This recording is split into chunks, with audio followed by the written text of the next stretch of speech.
Assalamualaikum warahmatullahi wabarakatuh. Ketemu lagi di Mas Hendrik Channel di sini.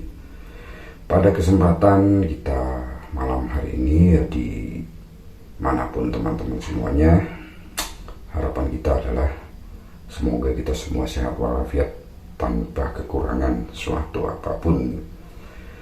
Di tahun 2024 ini, sampai penghujung hampir ujung tahun ini ya, kalau kita amati dari tahun ke tahun, dari setahun 2 tahun ke belakang ini ya, walau 5 tahun ke belakang juga kita sempat amati juga, saya dan teman-teman juga mengenai konten-konten kreator, mengenai tema konten ya, yang sampai saat ini itu tidak mengalami penurunan.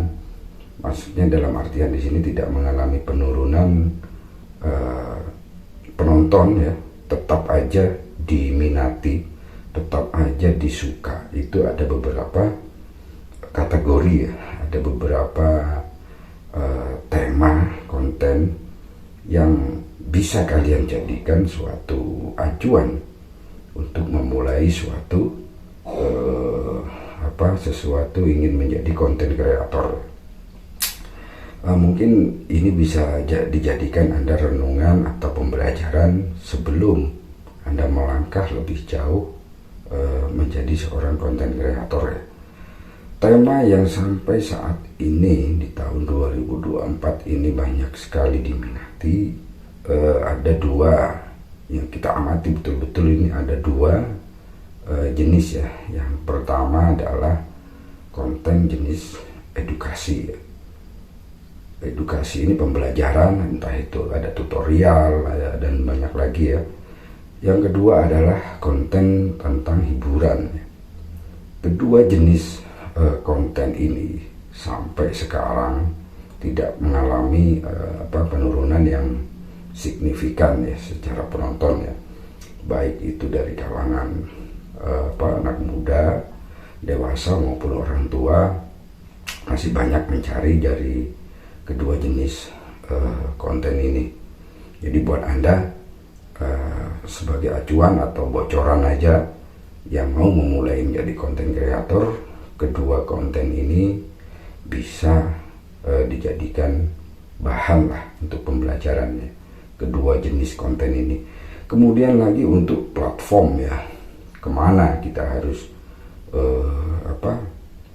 mengupload atau memberikan karya-karya konten kita itu, kita salurkan kemana, itu kita amati juga sampai tahun 2024 ini ya, sampai di hampir akhir 2024 ini ada beberapa konten, jenis konten yang memang lebih cocok di platform A, dan ada jenis konten tersendiri dia tidak kurang cocok di platform tersebut ya. Contoh seperti jenis konten tutorial atau edukasi ya. Ini kalau berdasarkan yang kita amati sejauh ini ya, untuk konten-konten tutorial edukasi itu lebih fokus, lebih banyak dan lebih cepat orang mencari itu di YouTube ya.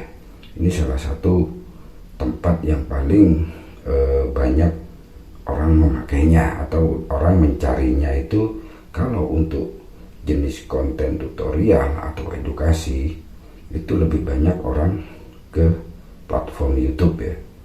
Nah, jadi buat Anda yang mau menjadi konten kreator, mau memulai, kita harus jeli dulu konten apa ini yang bisa saya buat atau yang akan saya buat itu, kemudian arahnya mau kita masukkan kemana, ke YouTube kah, ke Facebook kah, ke TikTok atau kemana. Jadi kita harus jeli ya.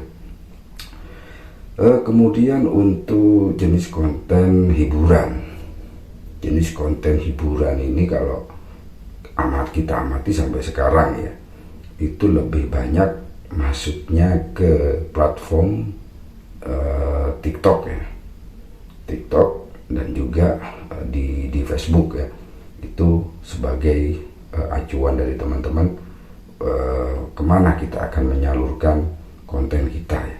Di YouTube pun ada sebetulnya, cuman dari hasil pengamatan kita terbesar itu tempatnya untuk saat ini itu di TikTok dan di Facebook ya.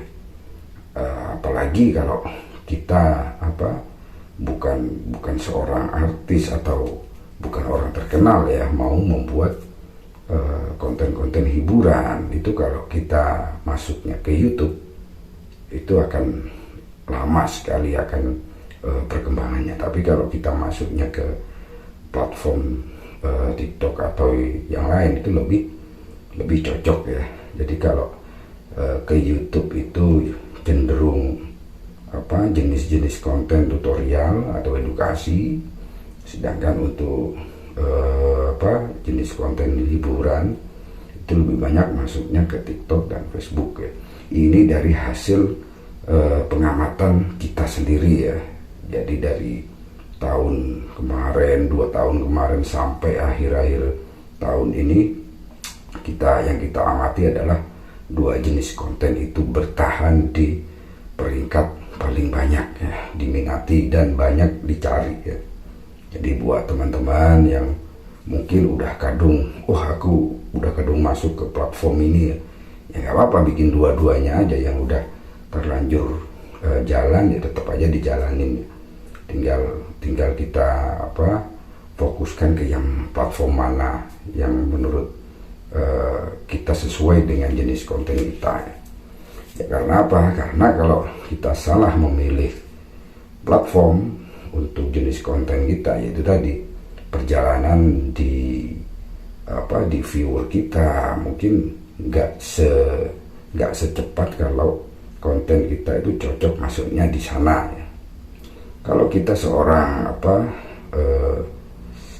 artis atau memang udah yang terkenal ya, meskipun kita masuknya hiburannya ke YouTube, orang masih tetap bisa nonton masih. Tapi kalau kita bukan siapa-siapa, kita nggak terkenal, terus kita mau membuat konten hiburan masuknya ke YouTube, akan lama orang akan menemukan atau mencari video-video kita. Tapi kalau kita masuk ke YouTube itu di bidang edukasi atau pembelajaran, akan lebih cepat orang meskipun nggak kenal ke kita, tapi kalau isi dari konten kita itu pembelajaran ya, masih tetap akan banyak yang mencari. Jadi itu sebatas pengetahuan kita. Barangkali teman-teman yang lain ada masukan lain, ada pengalaman lain, nggak apa-apa, kita saling berbagi aja.